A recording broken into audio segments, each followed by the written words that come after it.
I'm just really surprised at this point that Indiana Jones is getting a fifth movie that is now available to check out in theaters. The fourth movie was a complete disaster and I didn't really like it at all. So how did I feel about this film? Well, stick around and let's talk about it.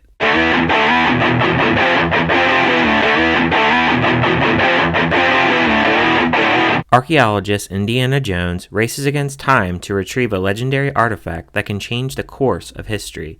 The film stars Harrison Ford, Phoebe Waller-Bridge, Karen Allen, Antonio Banderas, Toby Jones, Mads Mikkelsen, and Boyd Holbrook, and was directed by James Mangold, and he's done films like Ford vs. Ferrari, Logan, and Night and Day.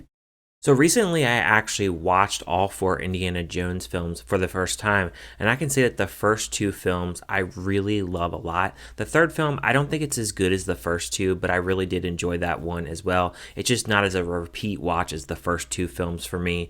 The fourth film, I heard so much bad things about it, and after watching it, I was just kind of like, yeah, I don't really like this, especially that ending. That ending was just really stupid. Going into the fifth film here, I really felt as having really low expectations going into this film, but positives that I can say about this film is I feel that Indiana Jones, played by Harrison Ford, he has this role down to a T. He knows the movements, he knows the acting ways of how he should actually get into this character, and he just knows how to command himself on screen, and he does a really good job here, and there's no exception with that.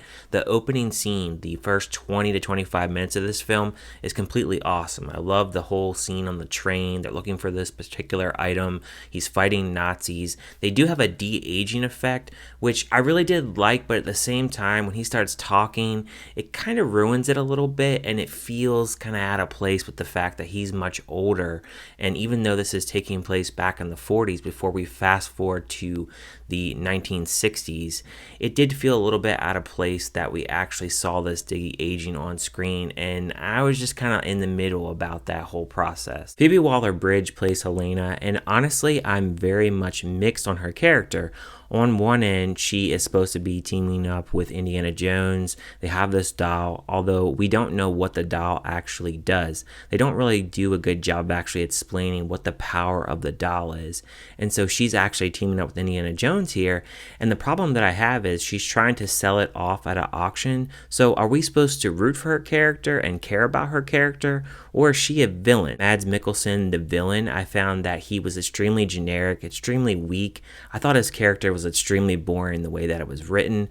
He has these henchmen, they're really muscular, they kind of do all the heavy lifting for him, and he doesn't really have to do too much. He'll speak his lines a little bit, but I never felt like he was really menacing or that he was really irking around the corner to take this doll at any moment in time. And I think that's where this film, it's very much a missed opportunity to make this film feel really great. There's some pretty good action scenes.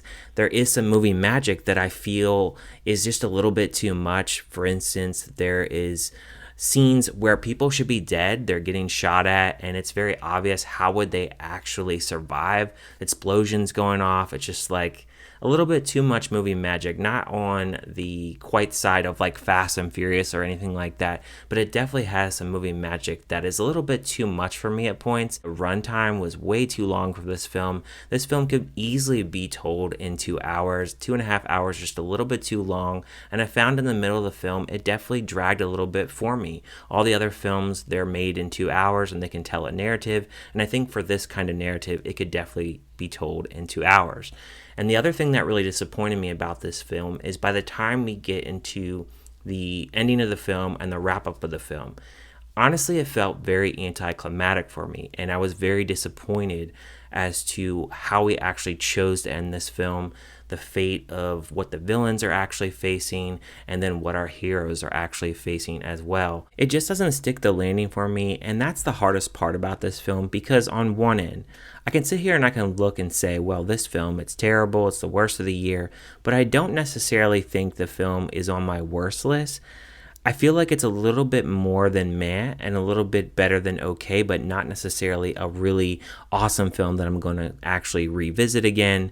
I feel like it's better than the fourth film, but it definitely can't match up to the first trilogy. I feel like at this point, we should just stop making these movies because I don't feel like they have as much appeal as the original trilogy did, and that's very apparent because the money at the box office this past weekend, it just wasn't there. So as far as the score for this film, I'm going to give it a 3 out of 5. It's going to be a film that I liked in a way, but at the same time, it definitely felt a little underwhelming in aspects of the film.